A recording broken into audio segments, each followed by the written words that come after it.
Good morning. It's morning. Hi everyone. This is me again with another video on Papa Bear. And today I want to go back.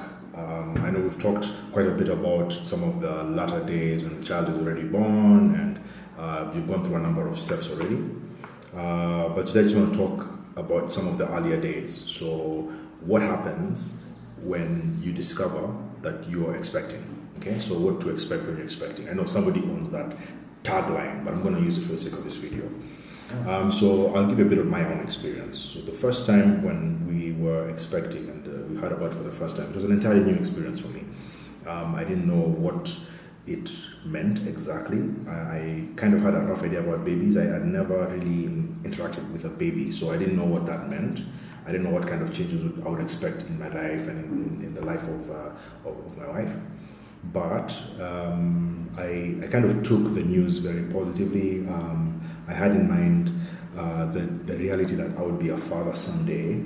But now when it was a reality, and we actually found out that we were expecting, it was quite a bit of a startling experience because I wasn't sure what that meant. I think I remember my wife told me about it, and I was like, "Are you sure?" And we did another test and everything. So yeah, I was that guy. But I eventually got my head around the idea, and yeah, I embraced it.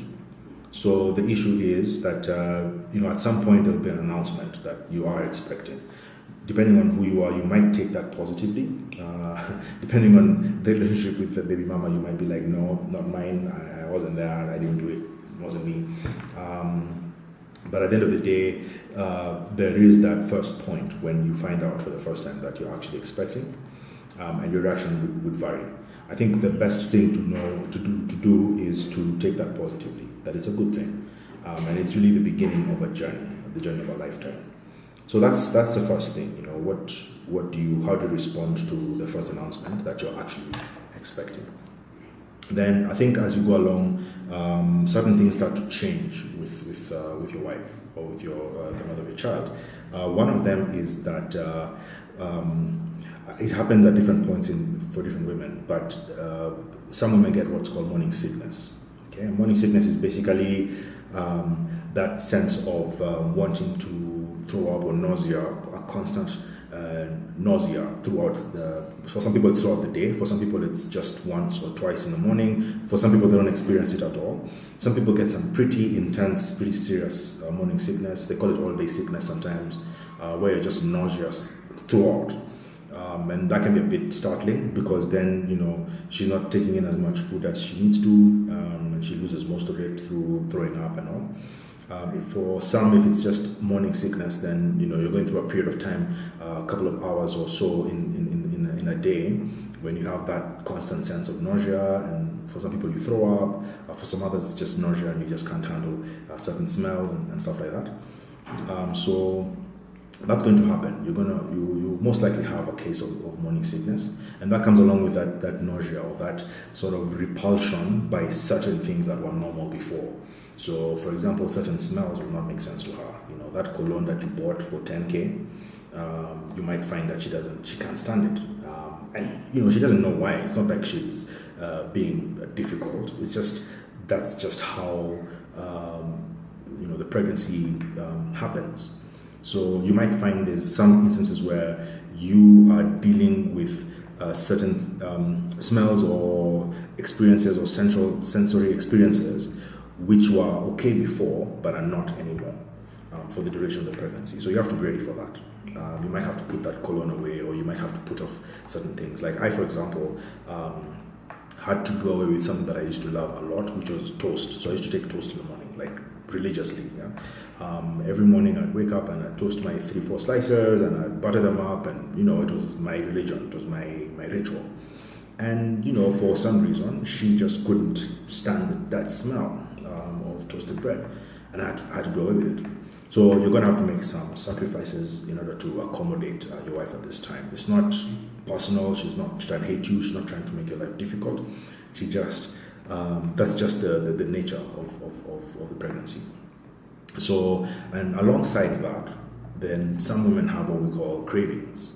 And you see it in the movies where people say, oh, you have to wake up at midnight and go and pick that juice from that vendor on Fika Road in that corner over there, and it has to be that particular juice, otherwise you're not going to drink it. I mean, that's a bit extreme. Not everybody is that extreme with it. Some people can be dramatic. Some people take advantage of that to make their partners' lives a bit more interesting.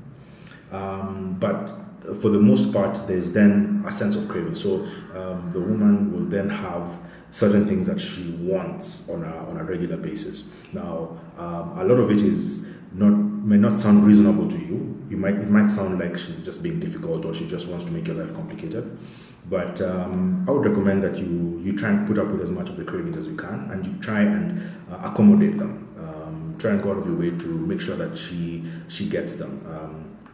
You have to weigh that against what your relationship is like, but you have to figure out how to ensure that she gets what she needs.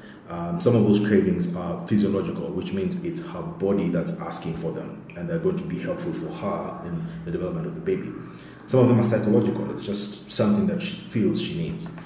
So I think you have to balance between what is critical, what's good for the baby, what's good for her peace of mind, and what's good for your peace of mind. Because happy wife, happy life. You want to make sure that she's comfortable and she's reasonably happy. So you're going to have some changes in your life in that regard. She's going to want certain things just as much as she's going to not want certain things that she used to want before. Yeah, so those are some of the things that you need to think about, you need to be prepared for. The other thing that happens as the pregnancy progresses and becomes bigger and more visible is there's going to be changes in her body, in her physique. She's going to change, right? Because she literally has a human being growing inside her. So her body is going to change. She's going to grow. She's going to get a belly. Certain parts of her body will change as well. And it depends. For different women, it happens in different ways. For some, it happens on their legs. Their legs start to swell up, or their feet start to swell. For some, there are changes on their face. Some start to get acne. Some, the results are very positive. So you find her hair grows longer, it's better, it looks better, her skin cleans up or clears up. And all these are little changes that are happening in her body hormonally because of the presence of this baby in her system. So you have to be prepared for that. You have to look out for that and be supportive.